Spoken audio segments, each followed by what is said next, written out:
Isso é uma coisa, a sabedoria. A sabedoria é saber quando falar e quando se calar.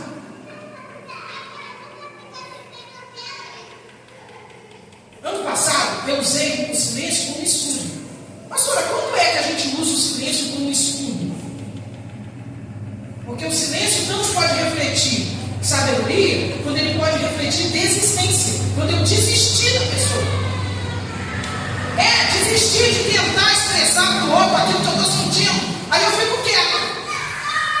Por quê? Porque o outro não compreende. Toda vez que eu falo, aumenta o problema.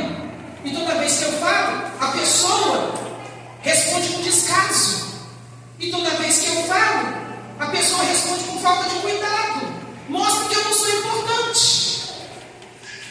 Então eu não vou falar. Nesse caso você não vai falar. Que é isso, pastor? Verdade. Nesse caso vai ser um escudo. Porque nesse caso se tornou inútil buscar a solução nessa pessoa. Você vai buscar a solução em quem? Em Deus. Vocês estão entendendo? Está cortando fininho, mas está entendendo. Então quando é que eu uso o escudo do silêncio? Diante de qualquer explicação que está me incomodando e o outro não se importa. Ele não está nem aí. O outro escuta de má vontade, e quando escuta, junta tudo para me atacar. E eu não posso dar munição para o diabo me atacar. É nessa hora que eu quero. Quando eu vejo que tem uma manipulação constante, a pessoa fala, e depois bota a culpa em tudo que eu faço. Aí eu prefiro ficar o quê? Quieto. É ou não é, gente? Nessas horas. Quando a vida da pessoa é uma desculpa atrás da outra, mas o problema não muda, fulano não quer arrumar a casa, né?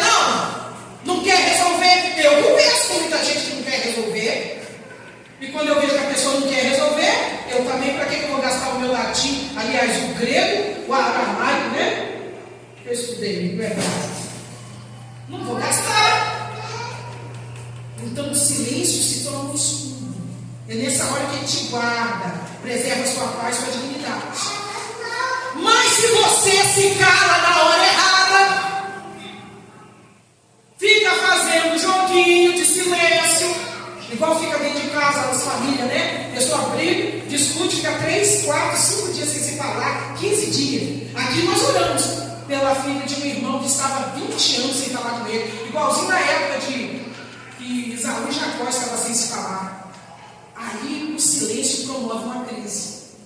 Quando você, presta atenção, deixa de falar com gente que você ama, que faz parte, do núcleo de responsabilidade e autoridade da tua vida.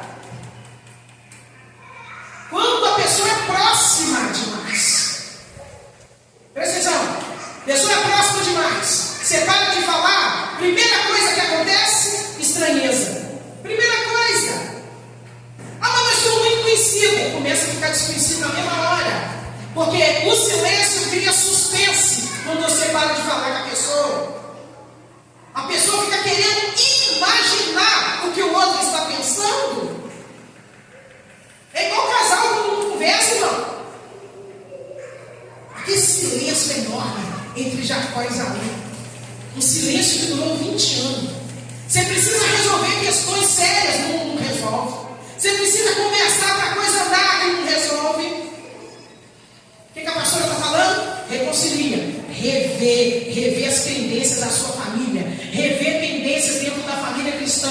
Rever pendências. Eu estou falando entre família e eu estou falando família cristã. Mas leva isso para o trabalho. Leva isso para os outros lugares. Deus está dizendo que homens e mulheres de Deus, bem-sucedidos, com feridas, presta atenção, feridas emocionais, são infelizes. José já estava prosperado, José já era governador do Egito, José tinha uma tendência a resolver os seus irmãos, juntou e botou eles ali na mesa. A Bíblia diz que José chorou tão alto que longe no pátio todo mundo escutava. Quem? O governador. Por quê? Porque ele tinha riqueza exterior, mas por dentro ele estava pobre. Preste atenção, grandes CEOs de empresa estão fazendo reuniões como essa daqui. Estão dizendo assim, chama lá fulano de tal, chama lá o povo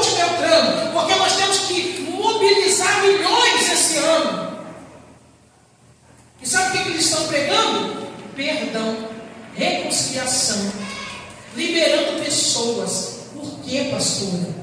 Porque até pessoas que nós não queríamos que estivessem do nosso lado são importantes para aquilo que Deus está fazendo na nossa vida. Pessoas que nos incomodam estão nos moldando. Deus está amassando um barro e está fazendo um vaso novo. Tudo que acontece na minha vida está me ensinando a vencer e a crescer. Se eu não aceito isso, eu estou perdido. Mas você fala, qual a diferença a gente está na casa de Deus? É porque aqui existe uma unção que quebra o jugo, que despedaça a carga, que traz a cura de dentro para fora. Não é algo exterior, não é uma encenação. Ainda que você não tenha trabalhado seu sentimento, ainda que você não tenha trabalhado suas emoções, Deus irá trabalhar no Espírito. E a fonte que Deus colocou na nossa vida jorra para a vida eterna. É por isso que nós estamos aqui, porque tem um Deus que é perdoador. E se Ele deu perdão para mim e para você, dá esse perdão para o outro. Seja misericórdia, abençoa o outro. Pastor, eu não sinto. Perdão não é sentimento, perdão é atitude, é ato de generosidade para doar aquilo que eu recebi. O que do Senhor eu recebi, eu também vos entreguei. Glória a Deus. Não fica com aquilo que não é seu. Perdão é que Deus me deu. E se eu não dou, você já ouviu falar de perdão que foi cancelado? Quem aqui já ouviu falar? Perdão de fulano foi cancelado. Nunca, gente. Nunca ouviu? Vou contar para vocês hoje. Perdão foi cancelado. A Bíblia vai falar de um homem que já tinha sido perdoado. Ele passou pelo acerto de contas com o rei. Só que no meio do caminho alguém viu ele não perdoar um conservo. E foi lá e contou para o rei.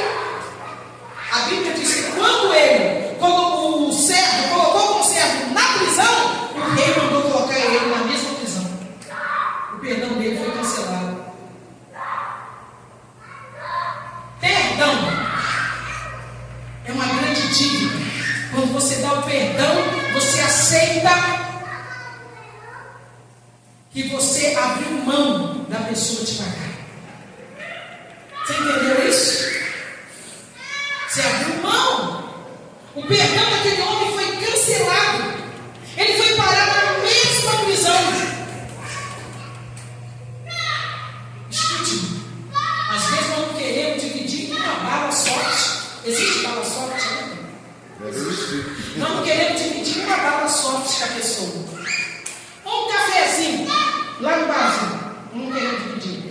Mas a gente não entendeu que se não perdoar, a Bíblia diz que é como um corpo morto amarrado em nosso corpo, deteriorando, suporando e apodrecendo. Enquanto nós não liberarmos, eu tenho que fazer uma camiseta bonita. Libera que Deus libera. Eu acho que assim fica mais fácil, não fica, meu parceiro? Libera que Deus libera. É dando que se recebe. Dai, seremos a dado. Não julgueis, não sereis julgados. Não condenem, não sereis condenados. Perdoe, e o teu perdão virá sobre a sua vida. Isso libera o coração, igreja. Olha o que o Senhor está dizendo para mim. Não deixe de ficar passando 2, 3 dias sem resolver. Ah não, pastor, a gente faz uma viagem, a gente vai no shopping, a gente compra um lanche, um sorvete, a gente dá um presente. Não, irmão, estou falando de perdão. É o processo de pagar dívida. Pare, olhe nos olhos. Qual é o tamanho dessa dívida? Feridas que não são tratadas viram câncer. Repito, feridas que não são tratadas viram câncer. Não procure resolver com paliativo, com a bobagem. Coisas do dia a dia, você só dá uma desculpa. Pede desculpa para a pessoa. Não cheguei atrasado, me desculpa. Desculpa. Mas se denigriu a imagem, pede perdão. Se defraudou a pessoa, pede perdão. Se ofendeu a pessoa, pede perdão. Mas se a pessoa me ofendeu, pastor, libera. Libera. Assim como o Senhor me perdoou, Pai, eu também estou perdoando agora. Você pode fazer isso na oração. Você pode fazer isso enquanto você ora. Você pode fazer isso. Um servo encontrou outro que devia. Escute bem, irmão. Eu gosto das coisas perfeitas. Esquece disso. O mundo não é perfeito, eu e você não somos perfeitos. E isso não vai ficar